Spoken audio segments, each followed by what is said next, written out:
Hello दोस्तों, prime minister care fund का जो लेटेस्ट रिपोर्ट आया है वो आपको शॉक कर देगा। वैसे ही ये इंडिया का सबसे कंट्रोवर्शियल फंड था, लेकिन इस साल डेटा भी सामने आया है। इसके पास टोटल डिपॉजिट 8,000 करोड़ से भी ऊपर के हैं और 90% से ज्यादा पैसा एफडी के रूप में बैंक में पड़ा हुआ है और इसमें से टोटल खर्चा 80 लाख रुपीज किया गया है इस साल में। आप सोचो 0.01% पैसे से भी कम। क्या इंडिया में कोई डिजास्टर नहीं आया है, कोई इमरजेंसी नहीं चल रही है? इस टाइम पे जब हम बात कर रहे हैं, आसाम उड़ीसा जैसे जगहों पे इतनी प्रॉब्लम चल रही है। इस फंड को 27 मार्च 2020 में मोदी जी ने बनाया था। प्राइम मिनिस्टर ऑफिस इसका रजिस्टर्ड एड्रेस है। होम मिनिस्टर, डिफेंस मिनिस्टर इसके ट्रस्टीज हैं। प्राइम मिनिस्टर इसके चेयरपर्सन है। उस सब के बाद भी जब मोदी जी इसका जो देश को बताने के लिए नेशनल एड्रेस कर सकते हैं, बीजेपी के झंडे के पीछे हो या किसी भी चीज के पीछे हो, पूरा सिस्टम इसको प्रमोट कर सकता है। तो सवाल ये उठता है कि क्या इस फंड को सीएजी को ऑरेंट नहीं करना चाहिए? इसका ऑरेंट प्राइवेट इंडिविजुअल करेगा। पार्लियामेंट में आप सवाल नहीं पूछ सकते, आरटीआई आप फाइल नहीं कर सकते, बट आप सीएसआर के लिए, मतलब सीएसआर अपना कोई भी रिस्पॉन्सिबिलिटी दे सकती है, तो उसके लिए आप लॉ चेंज कर सकते हो, कंडीशंस चेंज कर सकते हो।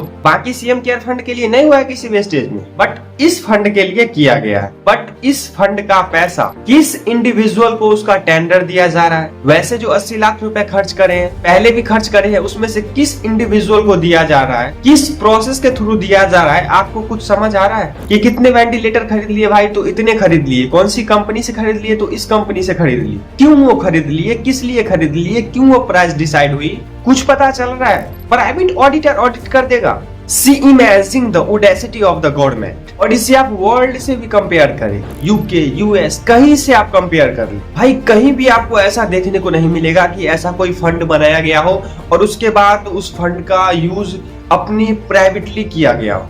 सिंगापुर के अंदर जो फंड भी है ना, वो वहाँ के प्रेसिडेंट के नाम पर है, जो उन्होंने बनाया था। उसको भी गवर्नमेंट मैनेज कर रही है, तो वही लोग उसको ऑडिट कर रहे हैं। लेकिन यहाँ पे ऐसा नहीं हो रहा है। और दूसरी चीज, अगर कोई बोलने वाला भी है कि हाँ भाई डिजास्टर एनडीआरएफ, जो भी डिजास्टर रिलेटेड फंड होता है, उसमें पैसा जाता है तो उससे यूज हो जाता है, तो भाई जो ये 8,000 करोड़ है उसको वहीं ट्रांसफर कर दो ना। वहां पे जो भी पैसे थे, कम से कम 5,000 करोड़ रुपए खर्च तो करे गए। तो जब इस फंड को सेम रीजन से बनाया था, तो सबसे पहले सवाल उठता है कि बनाया क्यों?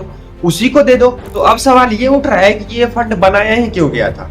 क्या इसीलिए कि लोगों से पैसा लिया जाए और अपना प्राइवेटली यूज किया जाए? मुझे तो ये समझ नहीं आ रहा कि इसके ऊपर लोग सवाल क्यों नहीं पूछ रहे हैं। जब लोगों ने पैसा दिया तो सवाल पूछना तो फर्ज बनता है और जवाब देना सरकार का भी फर्ज है। I request you everyone share this and ask the question prime minister Narendra Modi ji कि इस पैसे का क्या फायदा हो रहा है सर?